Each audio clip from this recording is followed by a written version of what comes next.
Hello everyone, so we are back again with another video. और इस video का जो पर्पस है that is to make you guys just fall in love with parajumbles.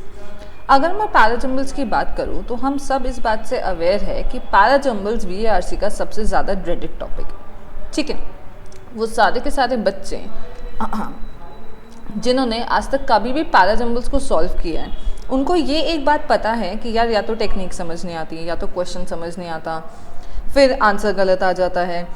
Pairs तो बन जाते हैं लेकिन उसके बाद भी हम करेक्ट उसको सीक्वेंस में लगा नहीं पाते। So for all those issues आज हम पहले तो टेक्निक्स डिस्कस करेंगे, उसके बाद फिर we are going to solve some very very easy questions of parajumble.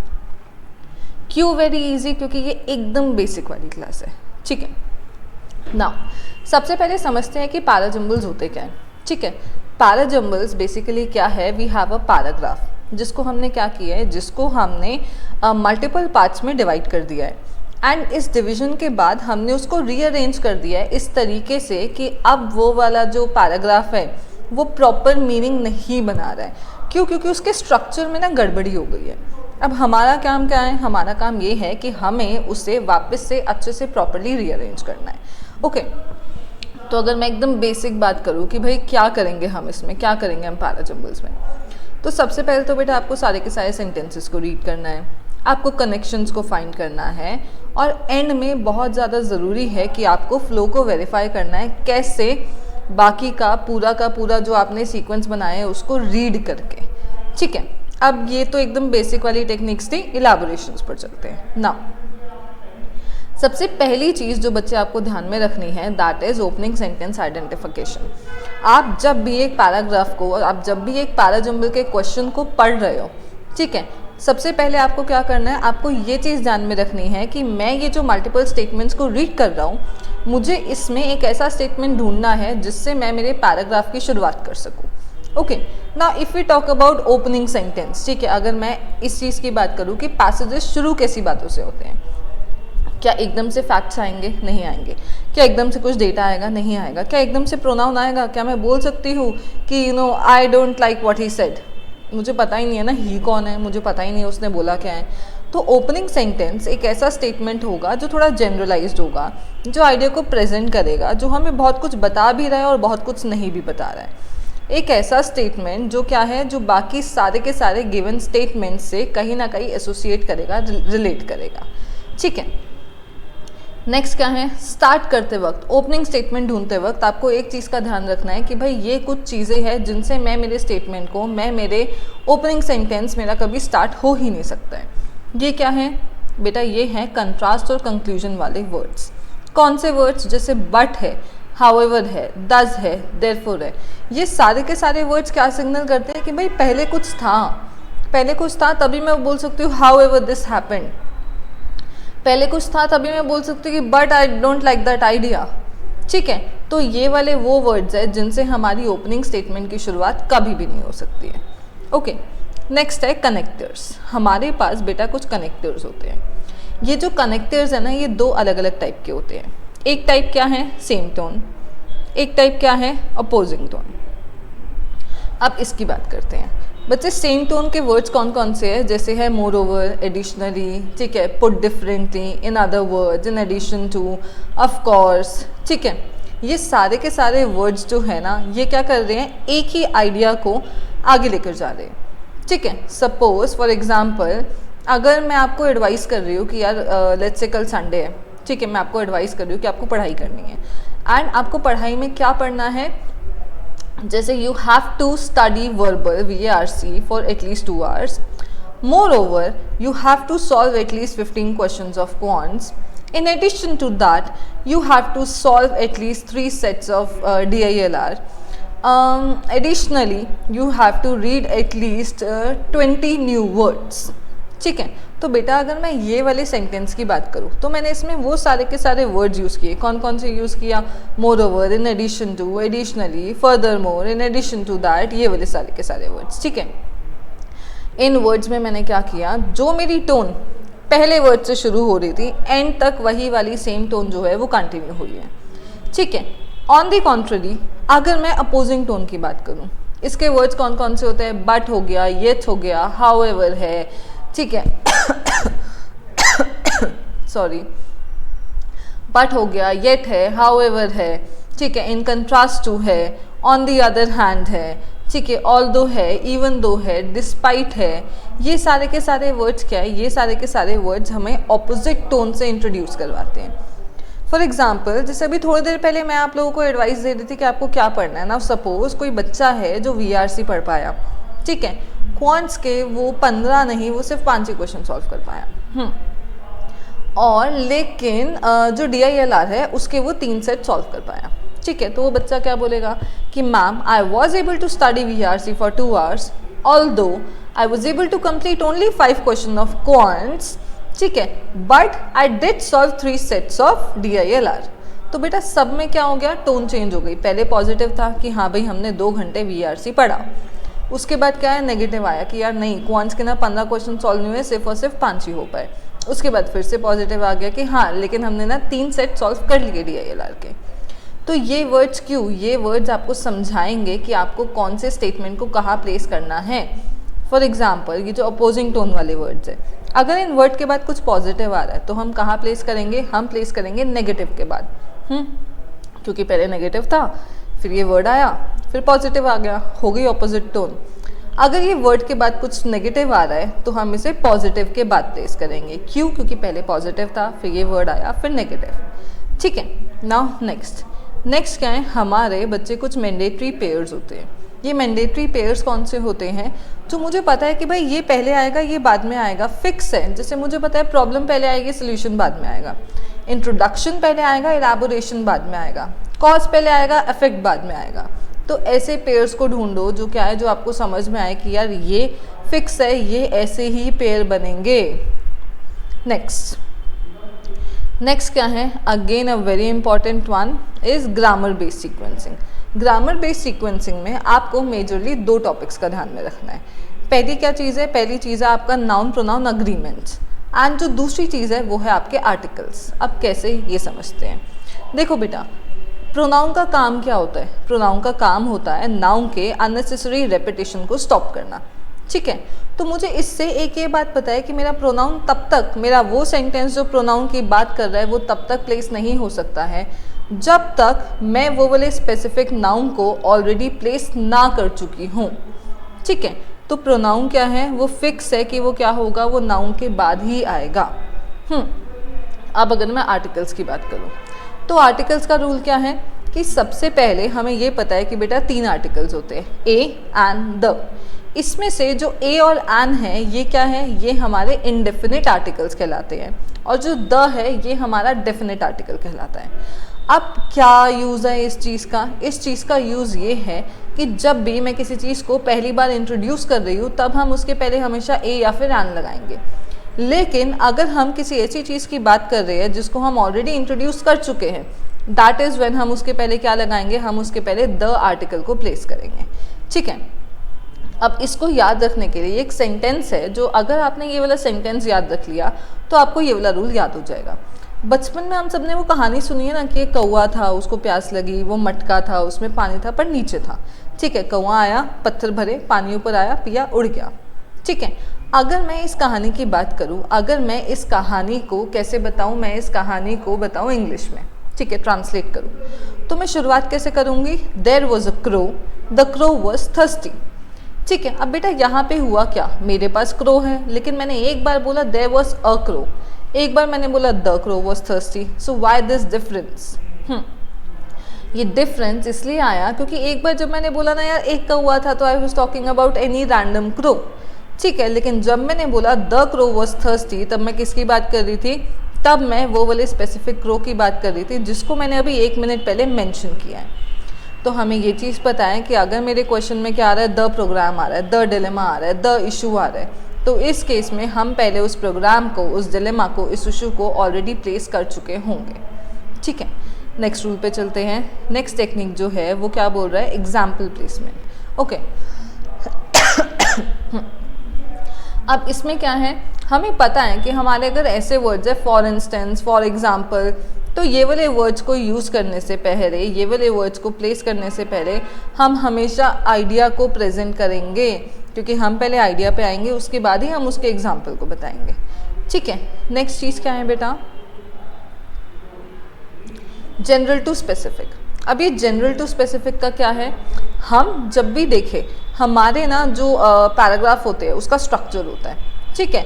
Majorly जो स्ट्रक्चर होता है वो होता है कि किसी जनरल बात से शुरू किया जा रहा है, उसके बाद फिर हम एकदम स्पेसिफिक पर जा रहे हैं, ठीक है। अब इससे मुझे क्या समझ में आ रहा है, इससे मुझे ये चीज़ भी समझ में आ रही है कि मेरी एक बात पहले आएगी, उसके बाद दूसरी आएगी, और मेरे जितने भी जनरलाइज वाले पॉइंट्स हैं वो सारे के सारे क्या है, वो सारे के सारे एक जगह पर प्लेस होंगे, ठीक है। और मेरे जितने भी स्पेसिफिक वाले पॉइंट्स हैं वो सारे के सारे एक साथ प्लेस होंगे।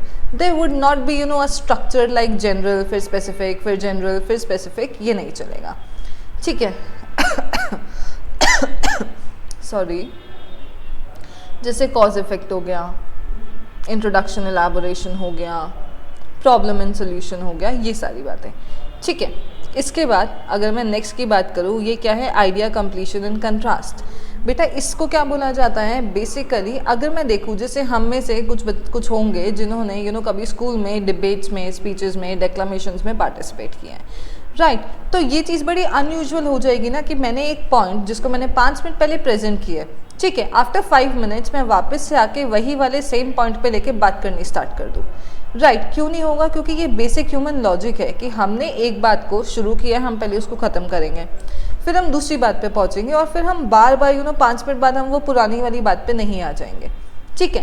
तो इसका मतलब क्या है कि हम क्या करेंगे, हम पहले एक आइडिया रिलेटेड जितने भी पॉइंट्स हैं हम उन सबको एक साथ प्लेस करेंगे, और अगर तो मेरे पास कोई भी कंट्रास्टिंग पॉइंट है तो उस कंट्रास्टिंग पॉइंट को हम कहाँ पे प्लेस करेंगे, एकदम एंड में प्लेस करेंगे, ठीक है। अब ये जो मैंने बोला कि हम कंट्रास्टिंग पॉइंट को एंड में प्लेस करेंगे, ये चीज़ भी ऐसी है कि अगर तो मैंने उस कंट्रास्टिंग पॉइंट को, जैसे लेट्स से मेरे पास 4 पॉइंट्स थे, ठीक है, एंड हम बात किस चीज़ की कर रहे थे, हम बात कर रहे थे मोबाइल फ़ोन की, लेट्स से, एंड ईयरफोन्स की। तो मेरे पास 3 पॉइंट्स हैं मोबाइल फ़ोन रिलेटेड, तो पहले तो मैं उन तीनों के तीनों पॉइंट को क्या करूँगी, एक साथ प्लेस कर दूँगी, ठीक है। उसके बाद फिर मैं मेरे ईयरबड्स रिलेटेड पॉइंट पर आऊँगी, एंड अगर तो मैंने ईयरबड रिलेटेड सिर्फ इतना बोला, लेट्स से कि जैसे मम्मा पापा बोलते हैं ना कि यार फ़ोन में ही घुसे रहते हो हमेशा तुम, ठीक है, तो लेट्स से फ़ोन की बुराइयाँ चल रही है, ठीक है, 3 सेंटेंसेस आ गए जो फ़ोन की बुराई कर रही है, ओके, सॉरी। उसके बाद फिर एक सेंटेंस आया जो क्या है, जो ईयरबड्स को भी इंट्रोड्यूस कर रहे कि भाई पहले तो सिर्फ फ़ोन था, अब जब से ईयरबड्स आ गए हैं तब तो ऐसे कान में लगा के घूमते रहो, दुनिया तुम्हें आवाज़ देती रहे, तुम्हें समझ में नहीं आएगा, ठीक है। अब ये इतनी सी बात है। अब अगर मुझे सिर्फ यहाँ पे मेरे पैराग्राफ को एंड करना है तो ये जो मेरा कंट्रास्टिंग पॉइंट है ये एंड में आ गया, लेकिन अगर मुझे इस एंड वाले पॉइंट को इलैबोरेट करना है तो इसके बाद ही मेरा दूसरा पॉइंट आएगा। क्यों? क्योंकि अब ये वाला पॉइंट क्या बन गया, लिंक बन गया, ब्रिज बन गया, ठीक है।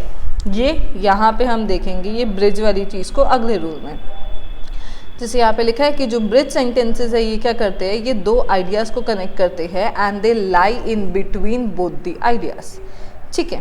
अब नेक्स्ट क्या है बेटा, नेक्स्ट है हमारा डिपेंडेंसी चेक।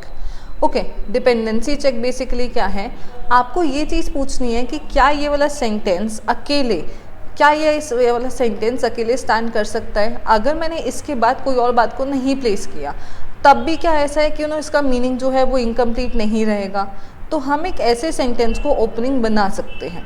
अगर नहीं तो ये ओपनिंग सेंटेंस नहीं हो सकता है। क्यों? क्योंकि मुझे इसके पहले ऑलरेडी कुछ ना कुछ बात, कुछ ना कुछ चीज़ चाहिए थी, ठीक है। तो बेटा यहाँ पर आपके जो रूल्स है वो कंप्लीट हुए, आपकी जो टेक्निक्स है वो कंप्लीट हुई। आई होप आपको समझ में आया होगा। अब एक बार वापस से क्विकली रिवाइज करते हैं। क्या चीज़ थे कि ये जो प्रोनाउंस है, प्रोनाउंस कहाँ आएंगे, फिक्स है, नाउन के बाद ही आएंगे। ए और आन क्या है ए और आन को हम कब यूज़ करेंगे, हम तब यूज़ करेंगे जब मैं पहली बार मेंशन कर रही हूँ किसको, सब्जेक्ट को। द क्या है, द वाला मेरा जो भी नाउन है, जो भी सब्जेक्ट है, उसका मतलब क्या है कि मैं ऑलरेडी उसको इंट्रोड्यूस कर चुकी हूँ, ठीक है। फॉर इंस्टेंस, फॉर एग्जाम्पल क्या है, हमेशा, याद रखो हमेशा एक जनरल स्टेटमेंट को ही फॉलो करता है। हमारे जो वर्ड्स जैसे मोर ओवर है, फर्दर मोर है, ऑल्सो है, पुट डिफरेंटली है, इन अदर वर्ड्स है, ठीक है, इन एडिशन टू है, एडिशनली है, ये सारे के सारे वर्ड्स क्या करेंगे, हमारे सेम ही आइडिया को कंटिन्यू करेंगे। नेक्स्ट हमारे जो ये वर्ड्स है कौन से, हाउएवर है, बट है, डिस्पाइट है, इन कंट्रास्ट टू है, इन कॉन्ट्रडिक्शन टू है, दो है, ऑल्दो है, इवन दो है, डिस्पाइट है, ये सारे के सारे वर्ड्स क्या करेंगे, कंट्रास्ट करेंगे। इन्हें एक पहले स्टेटमेंट चाहिए, ठीक है। ऑलवेज, नेवर, कम्प्लीटली, ये सारी बातें यूजुअली कहाँ आती है, कंक्लूजन में आती है, ओपिनियंस में आती हैं। ठीक है, अगर मैं वर्ड्स की बात करूँ, देयरफॉर है, दस है, हेंस है, तो ये अगेन कहाँ आता है, कंक्लूजन में आता है। इससे हम एक पैराग्राफ की शुरुआत बिल्कुल नहीं कर सकते। ठीक है बच्चे, आई रियली होप कि आपको ये सारी की सारी टेक्निक्स क्लियर हुई होगी। अब हम कुछ क्वेश्चंस पे चलेंगे। Okay, just a second.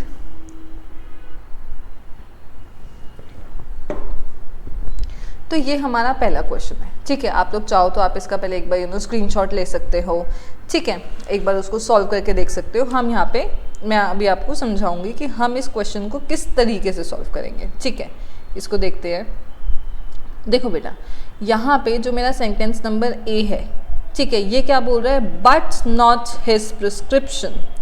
पहली चीज़, ये शुरू किससे हो रहा है बच्चे, ये शुरू हो रहा है बट से। मुझे इसमें दूसरी चीज़ क्या मिल रही है, यहाँ पर आ रहा है हिज प्रिस्क्रिप्शन। अब मुझे क्या चाहिए, मुझे ये हिज रिलेटेड कोई इंसान चाहिए पहले तो। ठीक है, आगे चलते हैं, नेक्स्ट स्टेटमेंट देखते हैं। बी बोल रहा है nobody knows this better than JP himself. अब यहाँ पे क्या हुआ, यहाँ पे ठीक है मुझे एक इंसान का नाम मिला जेपी, लेकिन मैं इस सेंटेंस से भी ओपनिंग नहीं कर सकती हूँ। क्यों, क्योंकि यहाँ पर लिखा है nobody knows this better than JP himself. तो अब ये दिस क्या है, जैसे मुझे ए में चाहिए था कि भाई ये हिस क्या है, मुझे बी सेंटेंस में चाहिए कि ये दिस क्या है। तो अगेन ये दोनों हमारे एलिमिनेट हो गए। Then if I move to option statement number C, तो ये क्या बोल रहा है कि भाई जो जेपी का डायग्नोसिस था किस चीज़ related, of what is wrong with India, ये क्या है, ये आज भी उतना ही ट्रू है जितना ये 40 ईयर्स अगो ट्रू था। तो बेटा इससे मुझे एक चीज़ समझ में आई। पहली चीज़ तो मुझे क्या मिला बेटा, मुझे यहाँ पे मिला एक इंसान का प्रॉपर नाम, मुझे यहाँ पे मिला जेपी का प्रॉपर नाम। ठीक है, मुझे साथ में एक पॉजिटिव सेंटेंस मिला, मुझे अच्छी बात मिली कि भाई उसका जो डायग्नोसिस था, ठीक है, वो क्या है, वो आज भी उतना ही ट्रू है जितना वो कब ट्रू था, जितना वो 40 साल पहले ट्रू था। ठीक है, आगे देखते हैं। जो मेरा स्टेटमेंट नंबर डी है, ये क्या बोल रहा है, judged on the touch tone of what he set out to do, ही आ गया, फिर से एक प्रोनाउन आ गया, हिज करियर, फिर से प्रोनाउन आ गया, can not be regarded as a success. ठीक है, अब देखते हैं यहाँ पे अगेन मुझे क्या मिल गया, what he set out to do. ठीक है, मुझे क्या मिल गया, मुझे मिला हिज करियर। अब बच्चे एक चीज़ क्या थी जो हमने शायद से मिस करी, आपने करी होगी, मैंने नहीं करी। इस यहाँ पे है बट के बाद बेटा यहाँ पे क्या है, नॉट हिज प्रिस्क्रिप्शन। इसका मतलब क्या है, मेरा ये सेंटेंस है नेगेटिव। ठीक है, यहाँ पे क्या है, मेरा है एक कॉन्ट्रास्ट वाला वर्ड, मेरा है एक ऑपोजिट टोन वाला वर्ड। तो अगर ये सेंटेंस नेगेटिव है तो हम इसे प्लेस कहाँ पर करेंगे, हम इसे ऐसी जगह पर प्लेस करेंगे जो पहले पॉजिटिव है। ठीक है, तो अगर मैं देखूं तो ये मेरा सी से मैच हो सकता है, क्योंकि बी भी ऐसा कुछ पॉजिटिव सेंटेंस नहीं है। डी में उसने बोला इस कार्य can not be regarded as a success, तो अगेन पॉसिबल ही नहीं है। ठीक है, तो मुझे अभी तक क्या समझ में आया कि ये जो सी है, सी के बाद क्या आएगा बेटा, सी के बाद हमारा आ सकता है ए, क्योंकि इसने क्या बोला है कि ये जो जेपी का डायग्नोसिस है ये ट्रू है, प्लस मुझे एक प्रॉपर इंसान मिल रहा है यहाँ पे, जेपी मेरा, मुझे एक ऐसा सेंटेंस मिल रहा है, मुझे एक ऐसा नाउन मिल रहा है जो बेसिकली मेरा ओपनिंग सेंटेंस बन सकता है। ठीक है, तो अभी हमारा पेयर बना सी का और ए का। ठीक है, अब देखते हैं, अब यहाँ पे इन्होंने बोला है बट नॉट हिज प्रिस्क्रिप्शन, यानी इसका डायग्नोसिस तो सही था, लेकिन जो इसने प्रिस्क्रिप्शन दिया था, जो इसने बोला था कि यार तुम ऐसा करो, इससे क्या होगा, इससे जो इशू है वो सॉल्व होगा, वो गलत निकला। ठीक है, तो बेटा ये जो प्रिस्क्रिप्शन है ये कहीं ना कहीं ये what he set out to do, ये इससे मैच कर रहा है। क्योंकि जैसे जब हम डॉक्टर के पास जाते हैं, डॉक्टर पहले डायग्नोसिस करता है, फिर वो हमें प्रिस्क्रिप्शन देता है कि यार अब आपको ये दवाइयाँ खानी है, अब आपको ऐसा करना है, ये करना है, वो करना है, जिससे आप ठीक हो गए। ठीक है, तो यहाँ पे क्या है, बट नॉट हिज प्रिस्क्रिप्शन, तो हम इससे बोल सकते हैं कि अब इसकी वजह से हम देखें जो वो इंसान ने करना चाहा, ठीक है, तो क्या वो कर पाया, नहीं कर पाया, क्योंकि प्रिस्क्रिप्शन ही गलत था। तो उसके करियर को हम सक्सेस नहीं मान सकते, उसके करियर को हम सक्सेसफुल नहीं मान सकते हैं। ठीक है, और इससे क्या होगा, ये जो इन्होंने लिखा है कि nobody knows this better than JP himself, मुझे ये दिस रिलेटेड क्या मिल गया, मुझे आइडिया मिल गया। कौन सा आइडिया, कि उसका करियर क्या था, सक्सेसफुल नहीं था, और ये बात जेपी खुद जानता था। तो यहाँ पे क्या आया बेटा, पहले तो मेरा सी और ए का एक पेयर बन गया, ठीक है। उसके बाद फिर मुझे क्या पता है कि मेरा डी और बी का एक पेयर बन गया, ठीक है। और ए और डी कैसे लिंक हो रहा है ये हमने अभी देखा। तो इसके बेसिस पे हमारा आंसर क्या है, सी ए डी बी, यानी दिस वन, ये क्या है, ये हमारा करेक्ट आंसर है, ठीक है। आई होप आपको ये वाला क्वेश्चन समझ में आया होगा। Now let's move to next question. Now ये हमारा एक और बहुत ही इजी सा क्वेश्चन है, you can take a screenshot, आप इसको पॉज कर सकते हो, you can solve it for a minute. अब हम इसको डिस्कस करते हैं, ठीक है। नाउ यहाँ क्या बोला गया है ए स्टेटमेंट में कि एक दिन, ठीक है, एक दिन एक 17 ईयर ओल्ड शेफर्ड बॉय था जो कहाँ आया, जो अपने भाइयों के पास आया और उनसे पूछा कि यार why don't you stand up and fight the giant, ठीक है, कि आप इस जाइंट से लड़ाई क्यों नहीं करते हो। ओके अब नॉर्मली जो हमारी कहानियाँ होती हैं उनकी शुरुआत कैसे होती है कि भाई एक दिन या फिर एक समय की बात है, तो ऐसा लग रहा है ना कि ये स्टोरी की स्टार्टिंग हो सकती है, पर एक बार आगे देखेंगे हम, ठीक है।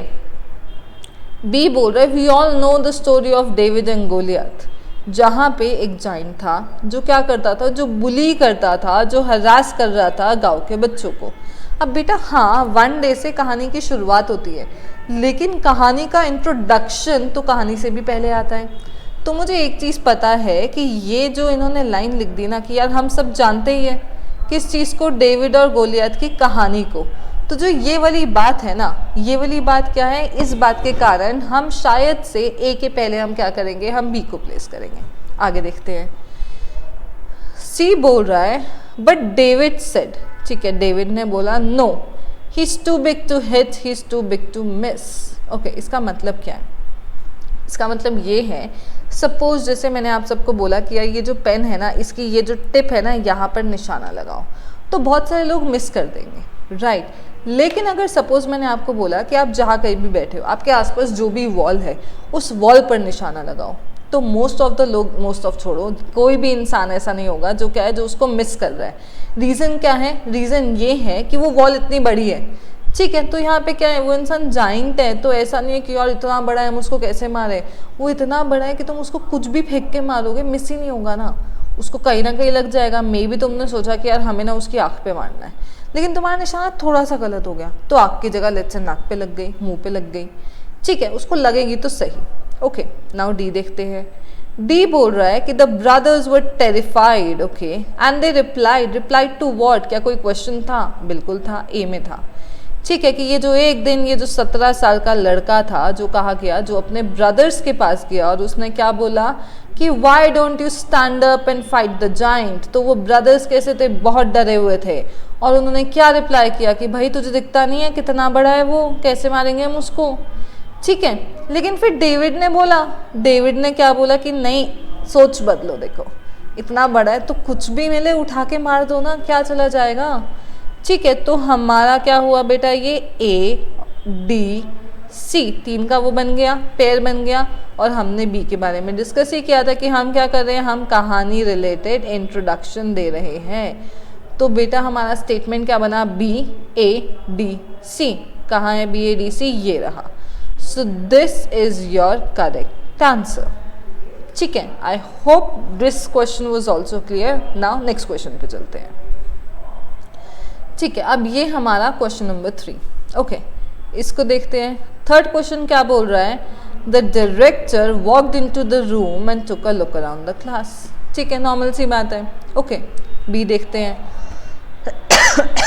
सॉरी, बी क्या बोल रहा है, Mitch wanted to scream, why, क्योंकि ये जो सीन था ना वो बड़ा इलॉजिकल था और उसको ऐसा लगा कि क्या ही चल रहा है, मतलब क्या ही चल रहा है, मैं क्यों झेलूँ इस चीज़ को, ठीक है। अब बेटा एक चीज़ इसमें देखते हैं, इसमें एक चीज़ समझो, ठीक है। यहाँ पे इन्होंने बोला है Mitch wanted to scream, okay, एक तो हमें बेटा नाम मिल गया पर्सन का, ठीक है, लेकिन यहाँ पे बोला है the illogicality of the entire scene struck him डम।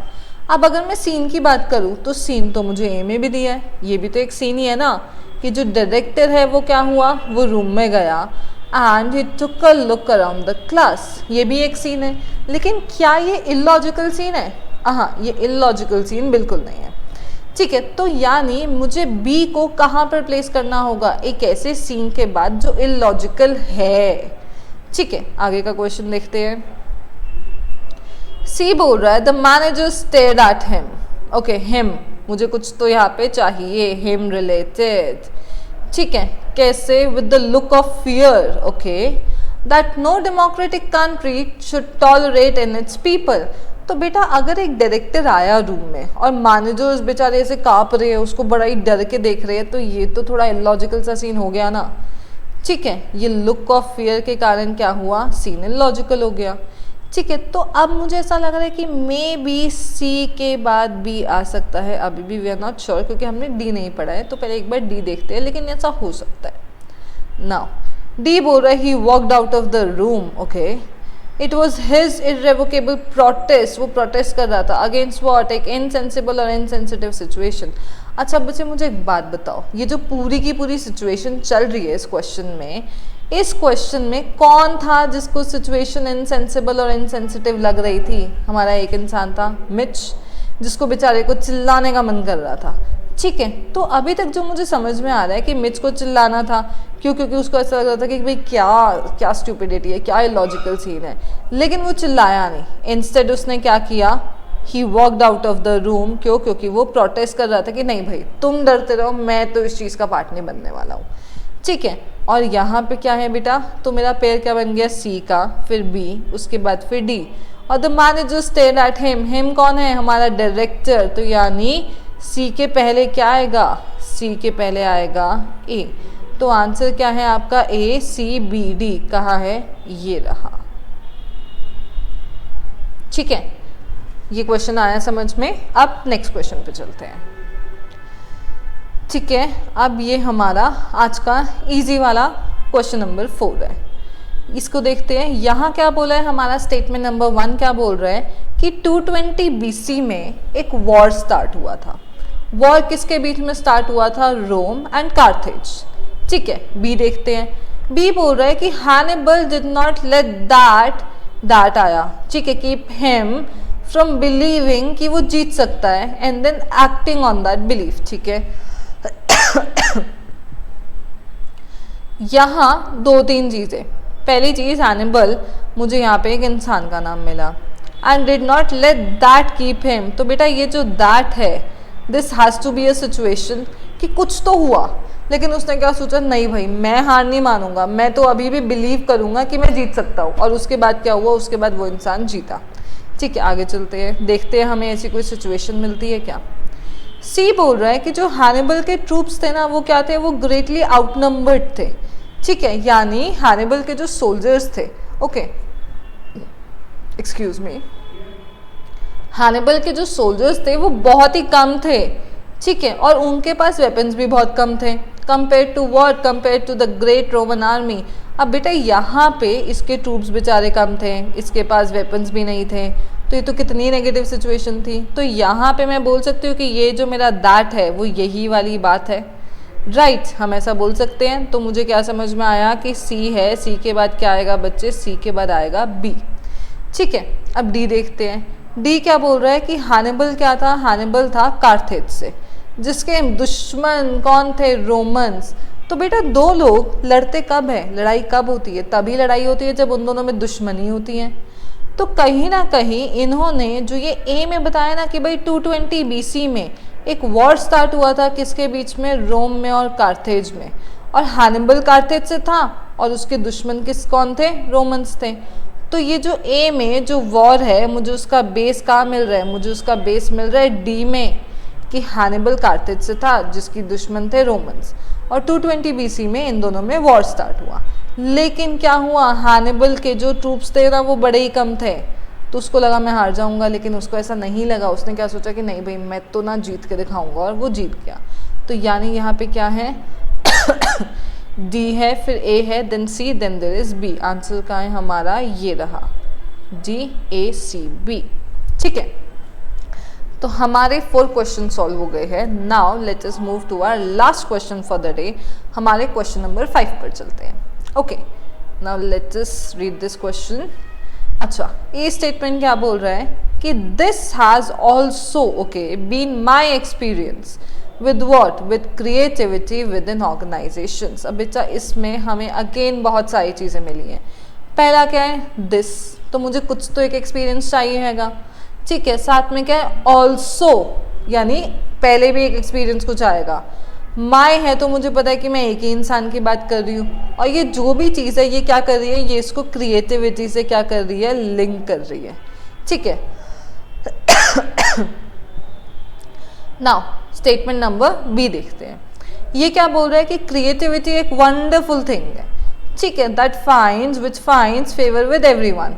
और जो मोस्ट ऑर्गेनाइजेशंस होती है ना, वो क्लेम करती है कि वो क्रिएटिव है, एटलीस्ट अपनी कॉर्पोरेट एडवर्टाइजिंग में। अब बेटा ये क्या कर रहा है, ये हमें क्रिएटिविटी के बारे में बता रहा है बेसिक, और यहाँ पे इन्होंने क्या बोला था कि ये क्या है, ये जो भी चीज़ है ये क्रिएटिविटी के साथ मेरा एक्सपीरियंस है, ठीक है। तो ऐसा हो सकता है कि पहले वो एक्सपीरियंस आया, उसके बाद फिर क्या आया, जस्ट अ सेकेंड बेटा, हाँ, पहले वो एक्सपीरियंस आया, उसके बाद क्या आया, उसके बाद मैंने उस एक्सपीरियंस को क्रिएटिविटी से लिंक किया, और उसके बाद फिर मैंने क्या बताया, उसके बाद मैंने बताया कि भाई क्रिएटिविटी बहुत ही बढ़िया चीज़ है, ठीक है। और जो मोस्ट ऑर्गेनाइजेशंस है वो क्या करते हैं, वो क्लेम करते हैं कि वो क्रिएटिव है, एटलीस्ट किस में, एटलीस्ट अपने कॉर्पोरेट एडवर्टाइजिंग में।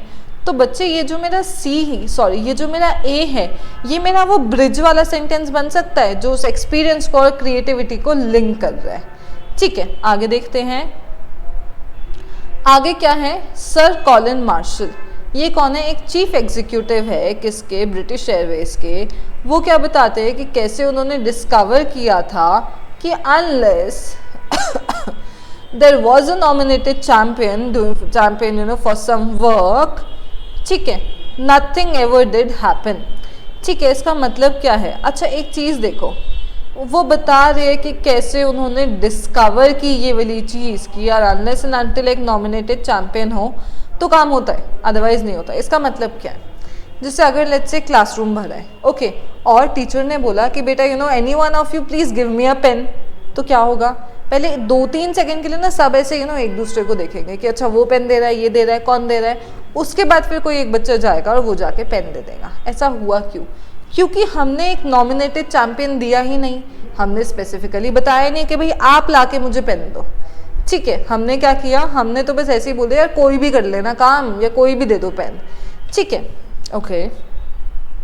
नाउ डी क्या बोल रहा है, yet nothing much gets done beyond this lip service. एक मिनट, यहाँ पे क्या आया, दिस आया, ठीक है। यहाँ पे क्या आया, यहाँ पे हमारा ये वाला प्रोनाउन आया, तो यानी क्या होगा, किसी से तो रिलेट करेगा, because what is everyone's business becomes no one's business.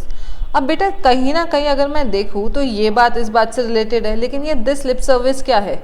अच्छा एक और चीज़, मुझे ये वाला एक्सपीरियंस मिल गया ना कि टेल्स हाउ ही डिस्कवर्ड कि अनलेस क्या है, there was a nominated champion nothing ever did happen, ये उनका एक्सपीरियंस था।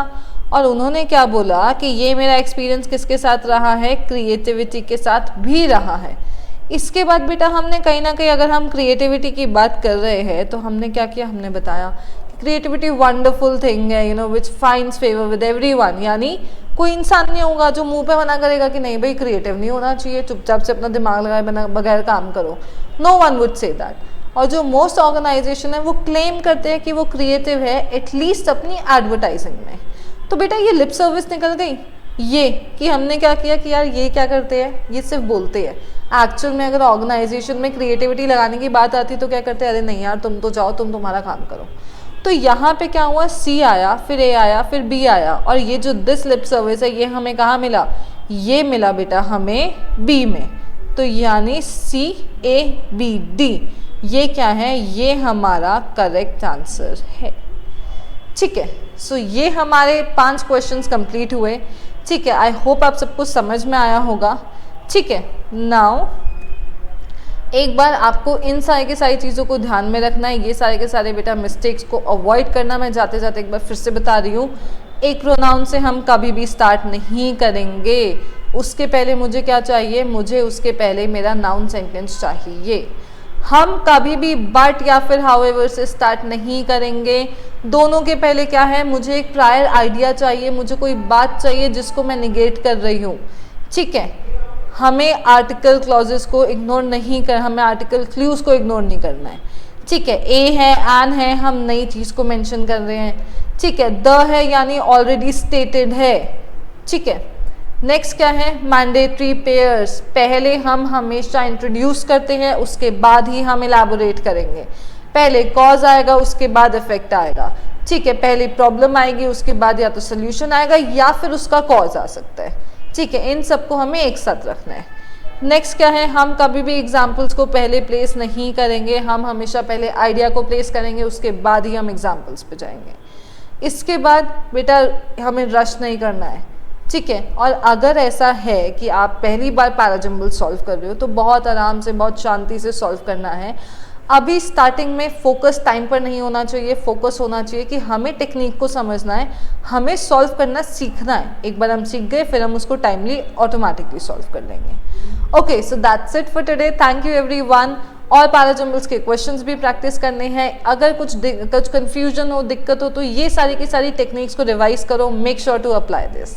Thank you.